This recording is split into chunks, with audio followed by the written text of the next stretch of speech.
Hey there, how's it going everybody? Dan here with plantabundance.com. Today I'm going to be sharing with you 10 gardening strategies that really work. How do I know they work? Because I've been implementing these strategies into my own garden design, and I gotta tell you, I've been very pleased with the results. So to narrow it down to the top 10, I took my time, really thought this out, and I thought to myself, if I could just summarize the top 10 things that really have brought me some success in the garden, things that could help others to streamline their success, what would those 10 things be? And here's what I came up with. The first garden strategy you gotta try if you haven't done it before is sheet mulching. So once you've cleaned your landscape of any debris and you've cut down the weeds or grass down to about 2 inches, all you gotta do is layer up some biodegradable material, preferably something like cardboard, but you could use multiple layers of newspaper, brown garbage bags. You could even pick up a large roll of brown construction paper at a big box store. And all you got to do is lay that material atop the ground. This will also work if you don't have grass or weeds, if you just have clay soil or rocky sandy soil. And as you're putting the sheeting down, you want to make sure to overlap any layers. You don't want any gaps. And then atop that, you put 8 inches to a foot of some nice mulch. Now the mulch can be anything. It could be wood chips, leaves, grass clippings. The main thing is you make a nice thick layer, which is going to help to smother out any unwanted grass or weeds below the sheeting layer, and at the same time start to feed the soil as this organic material starts to break down. It's also going to bring in a bunch of worms, preserve the soil food web, and save your back a lot of ache by completely avoiding having to shovel or fork over the soil. So it's a good idea to sheet mulch the area in which you want to garden months ahead of time. But you can also sheet mulch and start planting out a garden today. All you do is once you got everything laid down, you just scoop on back the mulch, punch a hole through the sheeting layer, and go ahead and plant your plant into the soil, and you're good to go. Alright, so the second strategy I'm going to share with you is get a jump start on your season. And you're going to do that by starting your seeds indoors or in a greenhouse early prior to planting outside. Now you can build an indoor growing shelf on the cheap using shop lights, LED lights, a couple grow mats, and some planting cell trays. As a side benefit to starting your own seeds early is you can start varieties that you can't buy at your local nursery. Now there's a plethora of information on how to start your own growing system inside. I've made a video on the topic. If you want to check it out, click the link below and that'll take you to that video. So the third strategy is to plant perennial plants and do it ASAP.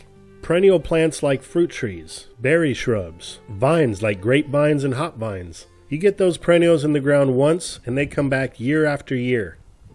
The fourth strategy is to plant your plants in abundance, so plant densely. Plant close together and plant more than you think you need. This is going to hedge your chances of success. It's like an insurance plan. If you have some plants that don't make it or get attacked by bugs or wildlife, you're still going to be left with many plants. And as things really start to grow in and grow up, you can easily thin it out at that point and just really create a beautiful picturesque garden.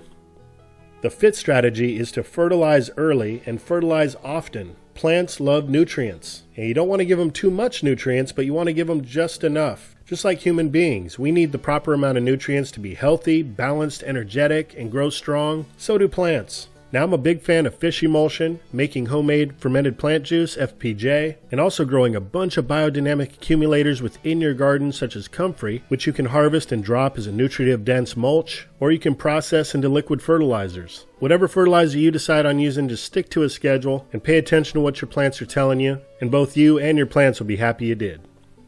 The sixth strategy is to water your garden and mulch adequately.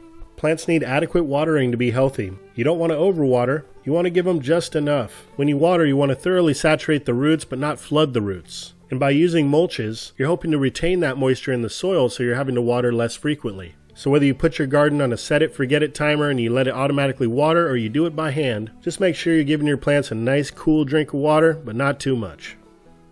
The seventh strategy is to try to plant out your garden in a polyculture companion planting model versus planting them out in a monocrop. Now there's many companion planting charts available online so you can see what grows well together, but things like pole beans and corn most people are aware of, as the beans will fix nitrogen and use the corn as a trellis to grow up. Other possibilities would be to grow plants like nasturtium next to your tomatoes, which is said to improve flavor, or growing peppers and basils next to your tomatoes, which just go well together. You can also plant things out like garlic and onion or lavender, which can all help you to repel different pests in the garden. And then by mixing your plants together rather than putting rows and rows of the same type of plant, you're creating a more biodiverse system where beneficial insects are more likely to be hanging out to defeat pests that show up.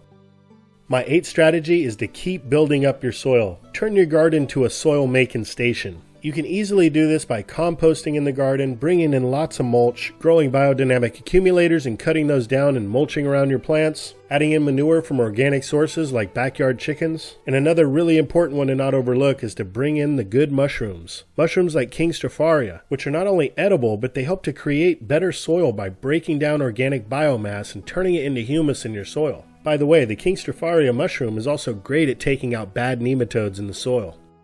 The ninth strategy is to plant things that will do well in your climate zone. Now, it's fun to experiment. I do some experimenting myself, pushing the envelope a bit, trying to grow things outside of my climate zone. But if you want an abundant, low-work garden, you want to plant things that are known to thrive in your area.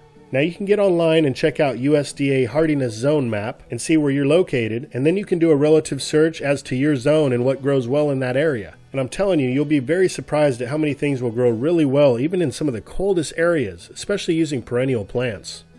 So the 10th and final strategy of today's video, and the most important in my opinion, is grow your dream garden and never give up. Close your eyes, sit back for a minute, envision your absolute dream garden. A place where you can get away from it all, escape, eat fresh, nutritious food, feel happy, be surrounded by nature. What does that place look like? Now go out there and create it. Do not be intimidated, just keep on going. Everything becomes a learning experience throughout time. And speaking of time, magnificent looking gardens can be created even if you're a very busy person. Now, we live in a society that wants it now, wants it today. But with a little bit of patience and allotting a little bit of your free time towards gardening, before you know it, you can have the garden of your dreams. I'm living proof of this. I hope this video helps you in some way, inspires you some way to get growing, get out in the garden, get out in nature, have fun with it. And most importantly, enjoy the fruits of your labor.